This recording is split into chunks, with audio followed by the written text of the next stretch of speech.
Hey, everybody, welcome back to another episode of Cruise Life Experience podcast. Cruise Director Mitch. And Cruise Director Mike.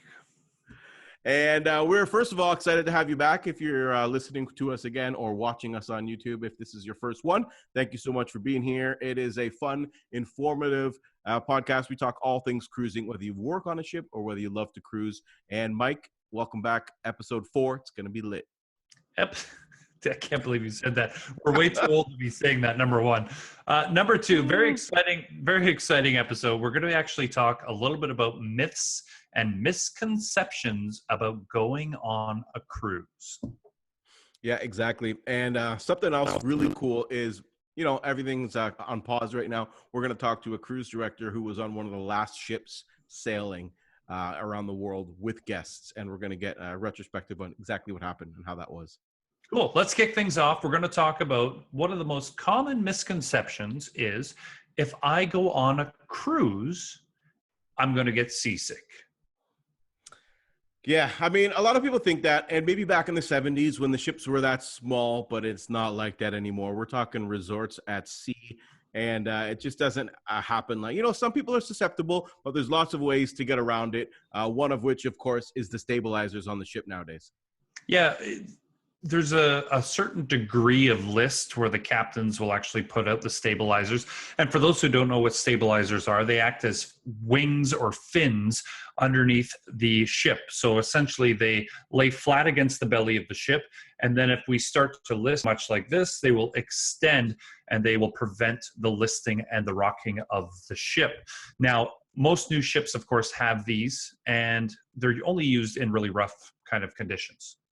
Yeah, and I'll tell you, the new big ships, we're talking the Oasis class, you do not even notice when the ship is leaving or coming into port. I mean, unless you're down on deck 2 at the front of the ship or way at the back of the ship, you do not feel the ship moving. They're huge.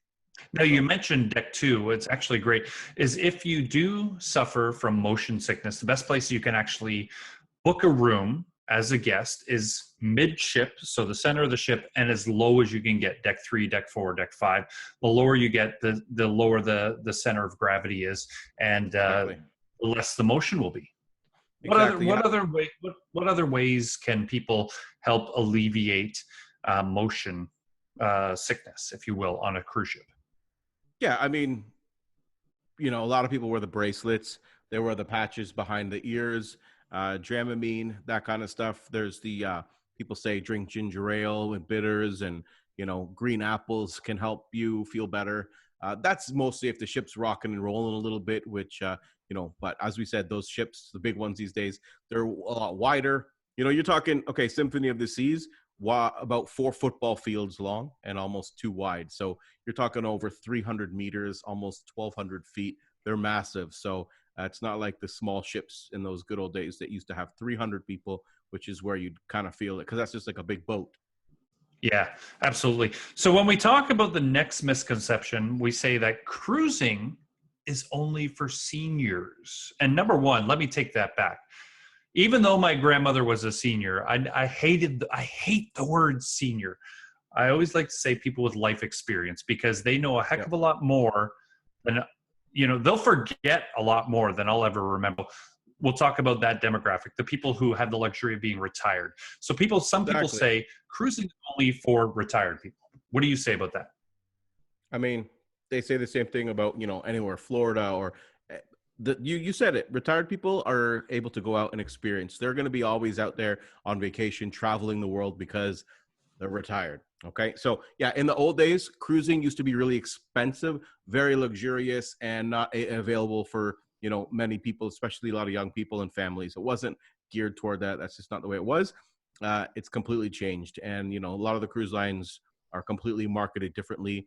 A lot of young guests and cruisers on Royal Caribbean. You could look up the demographics and the average ages that are cruising. I think at Royal Caribbean, it's actually now between like 35 and 44 is the actual average guest age. So, you know, and it's weird because there are a lot of cruise lines who their target audience are of different age demographics. And we can get into that maybe in another episode or maybe with our special guest here today.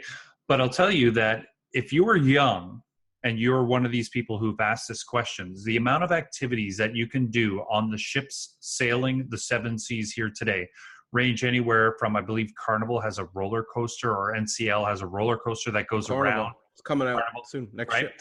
Then you've got laser tag that's on a bunch of our ships. You've got the zip line. You've got, slides that go six, Yeah, seven, think about the 9 decks ultimate down. abyss, right? That Yeah. comes from all the way down. You got the ice skating rinks, you got the rock climbing, you've got the state-of-the-art gym, the spa facilities, all the amazing restaurants and bars.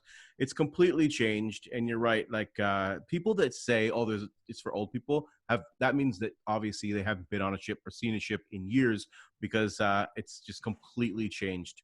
It rivals the resorts out there. Yeah, it's better than the resorts. I don't know what you're talking about. But listen, next one. Are we going to eat in buffets all week long? I know a lot of people go to resorts down in, let's say, Dominican, or down to, if you're Canadian, a popular destination is Cuba, um, Mexico. Mexico. We're going to eat in buffets all week. Talk a little bit about the food choices.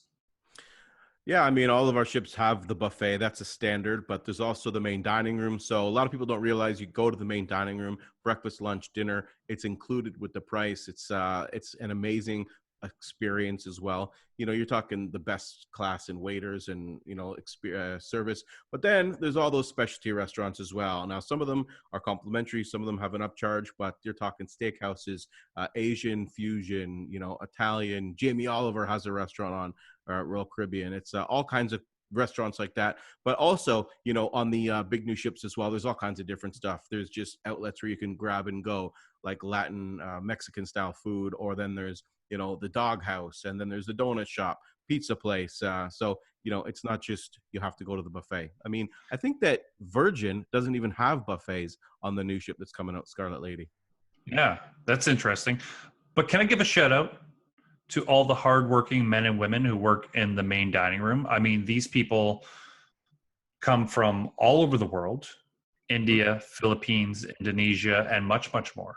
And they provide a level of service that rivals any five-star restaurant in any major city, Yep. anywhere in North America. I mean, they really are incredible. Like, people will talk about them because they'll order the first night, let's say a Caesar salad and a Coca-Cola to start, right? And the next night they order the same thing. Well, the third night they come in, a Caesar salad and a Coca-Cola are waiting for them, because they know, they remember, they have this incredible, I don't even know what it is. I can only aspire to have their level of memory and their level of care and their level of service. So big shout out to the international crew working in the food and beverage department. Yeah. Hardest job out there. I worked in restaurants for 10 years before cruise ships, and they work their butts off. So exactly. Last one, and of course there are many. We'll get to others in future episodes. The rooms are cabins, if you will. Everybody always calls them cabins. They're small, right? I mean, yeah, first of all, you said we'll get to these in future episodes. We want to hear more. So if anyone has any, let us know. Or if you want to expand us to expand, we can. Now, do you mean staterooms for guests, or do you mean crew cabins, or do you mean everything? No, the rooms that the guests stay in. I mean, I think on average, the staterooms overall are a little bit smaller than in a hotel.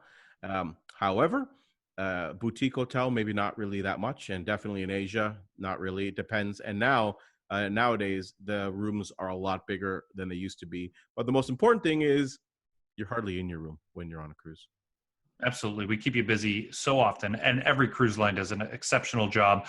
We don't want you in the stateroom. We want you out there enjoying all the entertainment activities that goes on throughout the ship, and any cruise director would preach that to anybody. They want to be, of course, keeping their guests entertained, and that makes happy guests, There's some people that really actually like to stay in the rooms, and for those people that may like to get breakfast in the room or hang out a little bit more, get a balcony, you know what I mean? Or you can go ahead and join up with the amazing new suites, because the suites have completely changed the game in the last 10 years. NCL has this whole amazing suite area with a special pool. A lot of cruise lines do. Royal Caribbean has the amazing Royal Suite class where you can be in, have a genie who can just be at your beck and call, like a butler. That's in the Star class. Multi-level loft suites. It's insane. Incredible. Listen, we're going to dip into the mailbag. We've had a couple questions that we've picked out that we're going to get into. The first one is from Jen. Jen asks, what happens with the food waste? Do they just throw everything overboard and into the ocean? Yeah, no. We talked about this, and if people want, what we're going to do is we're going to do a whole episode on the environmental footprint of the ships and how that's changed. And there's been some bad press in the last couple of years, certain times, certain companies. But Royal Caribbean, one of our mantras is save the waves.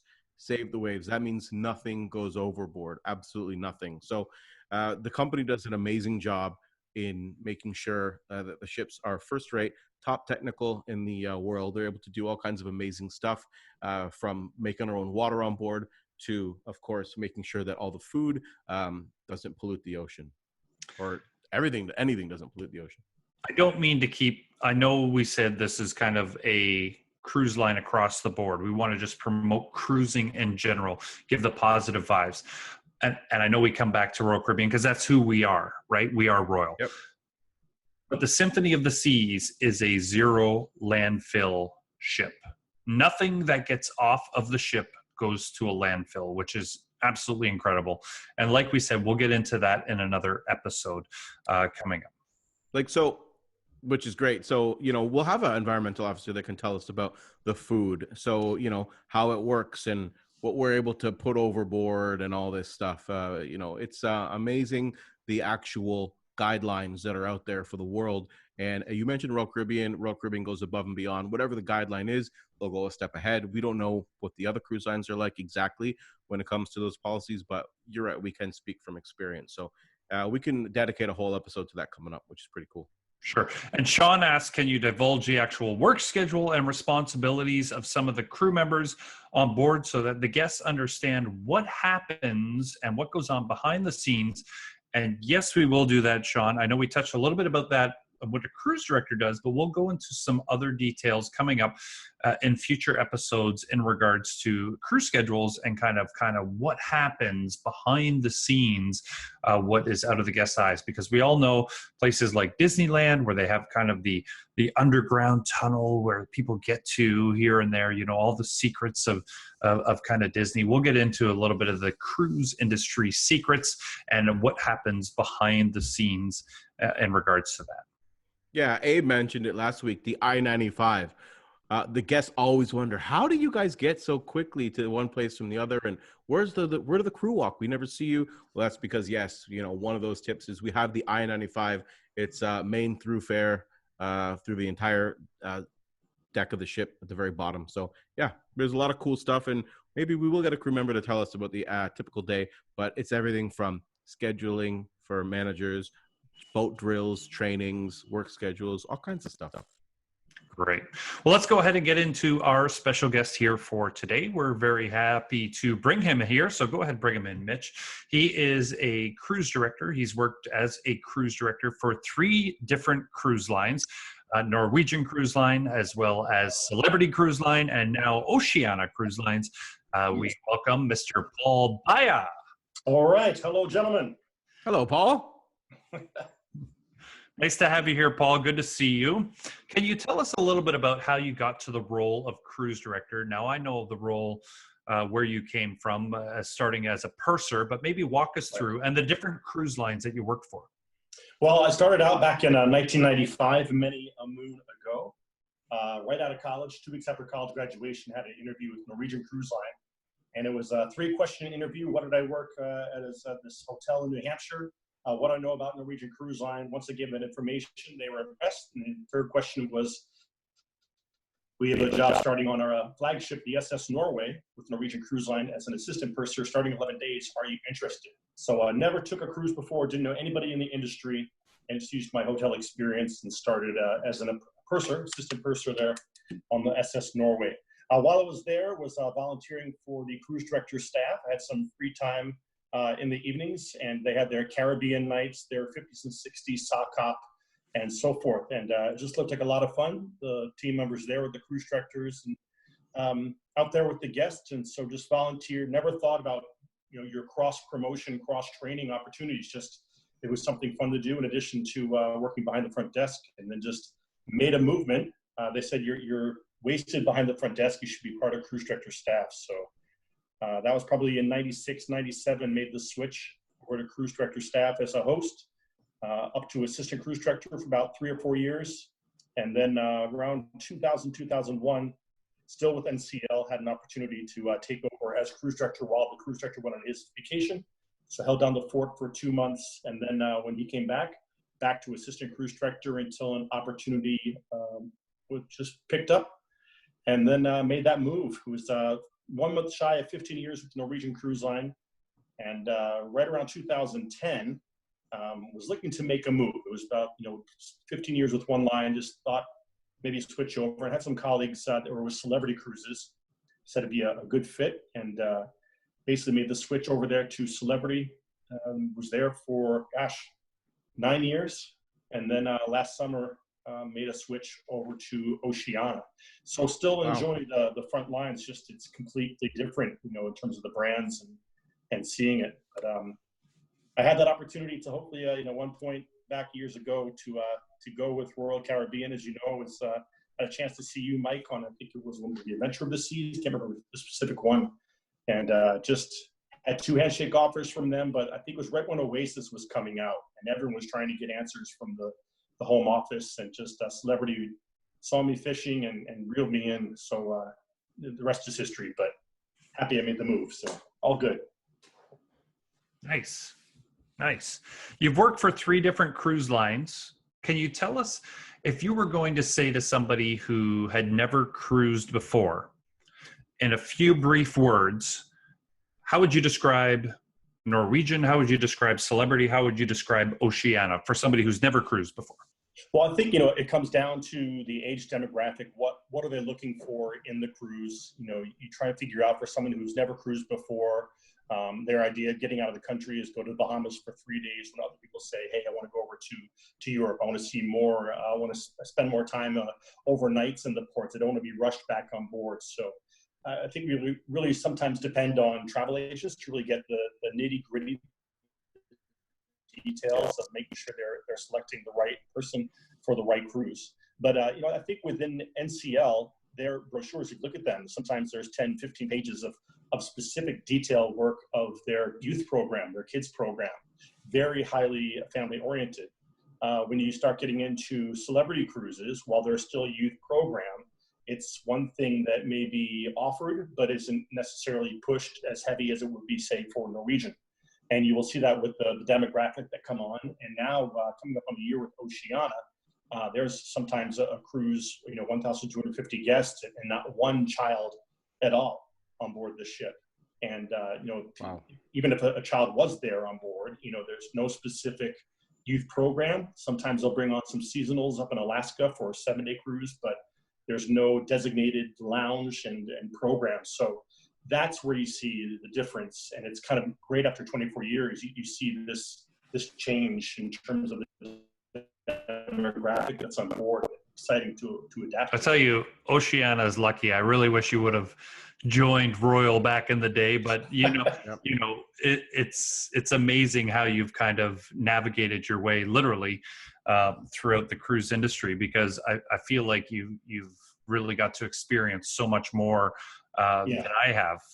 But is there any one story that if somebody says, hey, tell me an interesting story from your time at sea, where is kind of your go-to? Because when we all sit around as cruise directors, we tell stories that people are, and not just cruise directors, anybody who's worked a cruise ship will tell stories that people just have.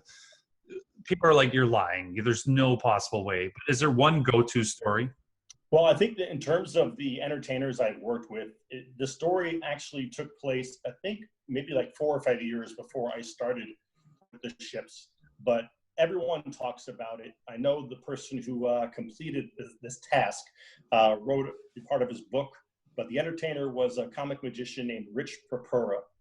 And for those that know the name of the industry, once you mention that name, there's probably 2 main stories that come out. And just in a nutshell, one was somehow smuggling a goat, I believe it was in Cozumel, Mexico, and put a bow tie on the goat and released it during a captain's welcome soiree down the aisle. So while the captain is speaking, here comes a goat going down the aisle wearing a bow tie. That was one of his notorious stories. And then the other one to go to that apparently someone said he wanted to have a beach party in his cabin. So he removed all the furniture from his room, put plastic bags, taped them along the wall, somehow got buckets and buckets and buckets of sand for his cabin, inflatable palm trees, mixed drinks, the whole lot. And once the party was done, somehow hired some housekeeping staff to remove every grain of sand for a handsome amount of money. And when they finally checked on the room next day, of course, post-soiree, but Rich is there, wakes up in his bed, nothing, not a grain of sand in the room. And I wish I was there to experience that live, but these are the go-to stories that you say, like, wow, the stuff that went on that you could probably really never get away with these days, let alone how do you get a passport for a goat, so. It's funny because Mike and I both talked about both of those stories as one of the Really? stories we're going to discuss at some point, and about getting Rich on the show and just to talk about I think we'd love it. Yeah. Mitch, I got to tell you about a time that I made Paul really upset. We were backstage. I don't know if you remember this, Paul. We were backstage, and you had put every single entertainer that we had on throughout the course of the week as a part of the farewell show. And that's, normally you'd put like a juggler and a comic or a singer and whatever, but you had like people as a part of the farewell show. And Larry was the I can't remember his last name. Larry Lockwood, and he played that song, and there'd be a vamp, and every vamp I would be like, and your juggler Edge, and so there was like 5 of them, and then at the end of that I was like, also brought to you by the letter T and the number 2, and you turned to me and you gave me such a nasty look. I don't know if you remember that. Maybe going off script a little bit, but yeah. I remember that one time, Mike, I think that you and I, when we were on, I think it was Norwegian Dawn, and do you remember the scratch-off ticket story? The scratch-win ticket. No. That we went to a mall, you and I, and we found one of those fake scratch-off tickets where you scratch off and you automatically win whatever money it's going to be. We presented this to our hotel director at the time with NC. I think it was the Dawn, if I'm not mistaken, the Dawn of Jewel. But and so we dropped it off in his office and gave it to him. And his secretary was there, Carol, his administrative assistant. And you and I went to dinner up at the Cagney Steakhouse, I think, on the ship at the time. It was right around sail away from Port Canaveral, if I'm not mistaken. And all of a sudden, it's around 7:30. We're in our evening attire, and Klaus comes bolting into the restaurant, looking for us, still wearing his white attire for the day. Where are you? It says, I won $10,000. I want my money. Where do you get this? And what? You and I are like, oh, God, he fell for it. And I said, did you scratch it off? He says, no, I gave it to my assistant because I didn't want to get that little gray stuff under my nails. So she apparently scratched it off. Like, sir, you won $10,000. What? So, and we had to make him turn the card over to read how he was supposed to claim it. And I think it was that to claim this, you need to present this coupon to the Easter Bunny during a consecutive 5 rainbows in a row. And we kind of realized it was a joke. And that's it, dude. Nasty, both of you. So rude, but good times. Speaking of food, how much, Paul, do you love sushi? I love sushi. It's just one of those quick meals, and can't go wrong. I think you and I, it was like our go-to restaurants on Norwegian Dawn, just to sit down there. It's our 19th hole to catch up, and at least once, twice, 3 times a week if you could have it. So. Nice. Here's a great one for you. I saw something on social media where you guys were one of the last cruise ships to be sailing with guests.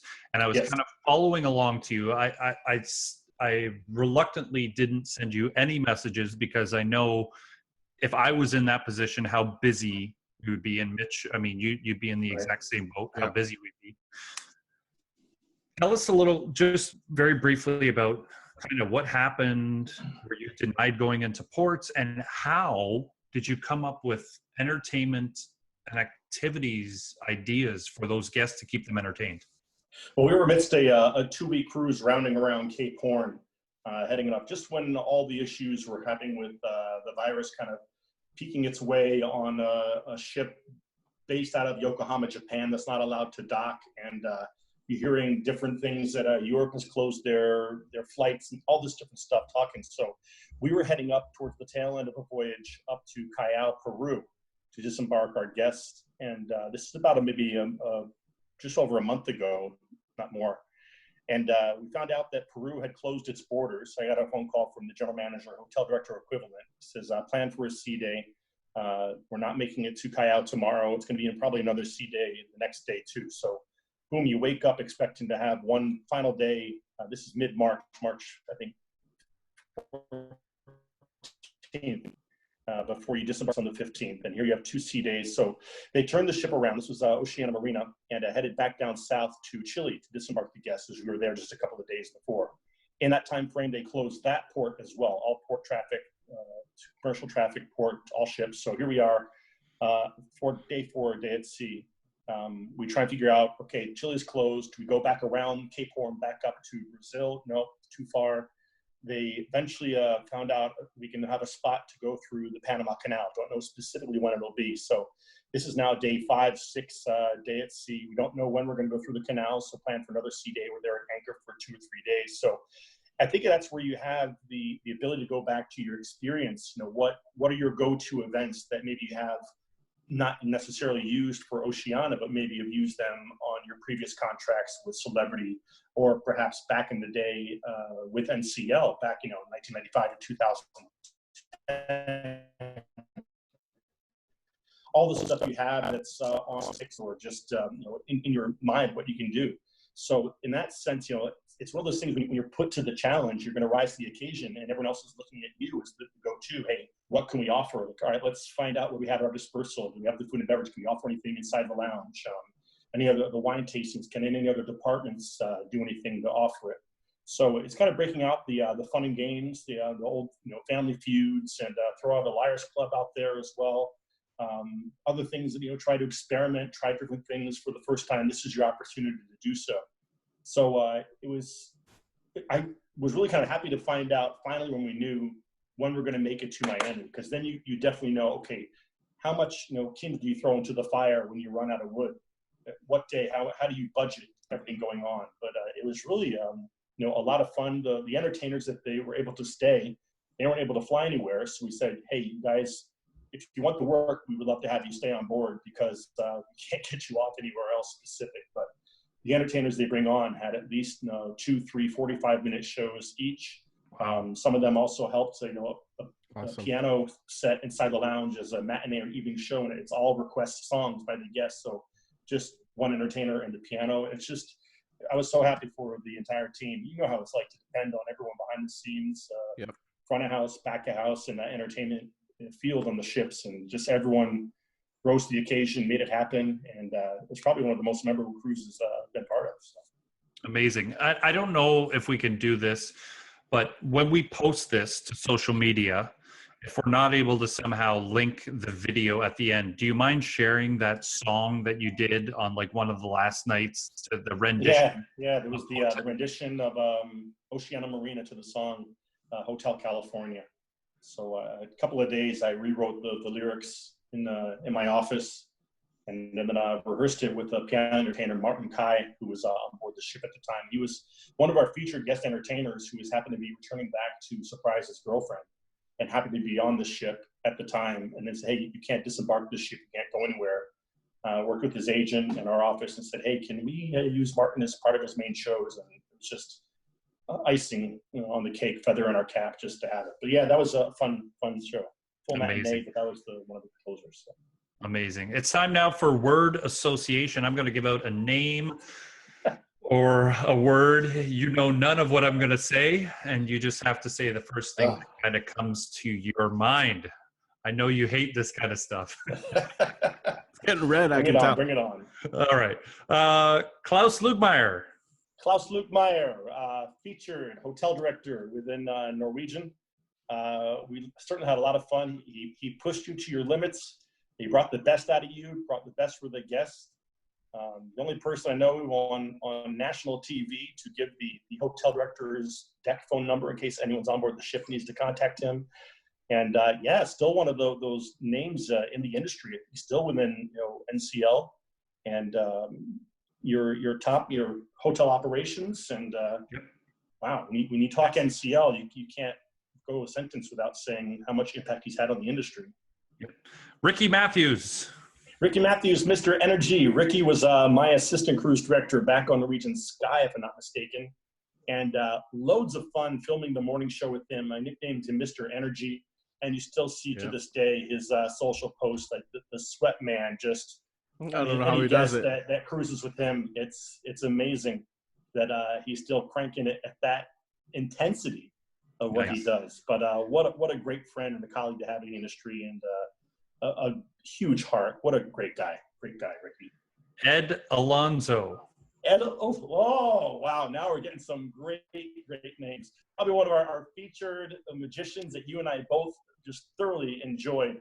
And all the stuff that we could have him do just out of the blue, being part of the team on board the ships, and then to follow what he's doing, his main shows, his Halloween shows, his work with Britney Spears, all these different fun things. But gosh, that was, I think, the opening scenes there with, who's going to bring the swords and a blow-up doll on board a ship and figure out how this is going to go down. But no, that was hilarious. One of the best. Last one. Fred Klett. Fred Klett, I think to this day, one of the top featured guest entertainers I've ever worked with. And just ever since, I think, the mid to late 1990s, working with Fred. And one of those people who just is so genuine and a master of his craft. And all, a full-on show, no vulgarity, standing ovations, roaring, the improvisation skills that he has, assisting with the late night shows, the Liars Clubs and so forth. People say, who's your favorite comedian in the industry? Fred comes right to mind. And wow, what a name. Nice. Well, listen, Paul, we want to thank you for taking a little bit of time. As I mentioned, we'll catch up on another Zoom call with a few of our colleagues, and we'll have a lot of fun. Mitch, do you have anything for Paul? No, just want to say thanks. Yeah, it's amazing to hear about your experience on that cruise up there. You kind of hit the nail on the head, and you always plan for a certain amount of days. And that's what we do. That's how we want to make sure the guests have the great time, and we planned it perfectly. And when it's up in the air and you don't know when it's going to end, it bugs you because you want to be able to end on a high, and it's just you want to plan. You want to be able to plan it, and it's amazing. You're a cruise director, not a cruise winger, so that's it. Exactly. Cool stuff. So thank you for sharing. Thank you, Paul. All right, guys, all the best. See you when I see you. Thank you, bro. Nice. Except he was wearing that New York Yankees shirt. I don't know what was going on there, but anyway, I digress. Right. So listen, Mitch, next I grew episode, up a Yankees fan. Did you really? My brother, yeah. I don't know. It is what it, yeah. Amazing. Well, listen, I think this was a great episode. We'll continue on with episode number 5 coming up very, very soon. We want to thank you all for tuning in. Any last words, Mitch? Yeah. We still have a minute or two, so I just want to quickly go back. You were talking about, that funny prank that you guys pulled. One of my favorite stories is a prank that you actually pulled. And before I forget, we're still in the show. We got to talk about it. Tell us about the story with the water bottles and the hotel director on sign-off day. We should get Bob Taggart on. He's funny. I think we should get Bob Taggart and Robert Hines on, hotel director and HR manager. They could. Okay, so very quickly, Robert Taggart, hotel director. As cruise director, we report to the hotel director, immediate supervisor. He was signing off in Aruba. I was on the bridge for lifeboat drill. I went to Captain Ron Holmes. I said, Captain, can I borrow your master key? And he goes, why do you need my master key? I said, because I'm going to go get Taggart, hotel director. He goes, yeah, sure. Here you go. So I go into his room. His luggages were there. Now, Miguel Garcia was just as a part of this as well. He was broadcast tech. And so we go into his room, and all of his luggage is in the middle of his room, packed, ready to go. Because after boat drill, he's off going to the airport and going home. We unzip all of those suitcases, take all of his clothes out, put them back all in the drawers, and then take water bottles, full water bottles, and put them back in the suitcase and zip it up. Put it back where it was, head down. We're going off in Aruba. We're going to a beach, going to go have a good time. And my name gets paged over the loudspeaker as I'm on the gangway. And it's Robert Hines, the HR manager. And he says, "Are you still on the ship?" I said, "Well, I'm at the gangway." He goes, "Get off the ship. Don't come back for a few hours," because he is pissed. So, yeah. Did you talk to him after that? Like, did he forgive and forget? There's a whole story. We can get into that another time. I know we're running out of time, but we'll get into that. But yes, there was repercussions that came from that. Wow. That's a good one. I mean, you don't mess with the boss, and you did, so you're still here.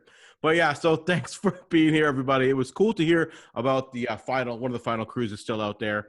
And next episode, we'll talk a little bit about, can we go back yet? Because we're all hoping we maybe give you an update on what we've heard. And so keep sending us questions and topics you want to hear about. We're going to make some plans on expanding for future episodes. So great. Thanks, Mitch. And on behalf of myself, Mike, Mitch, cruise director over here, have a spectacular day, and we'll see you for the next one. Thanks, everybody.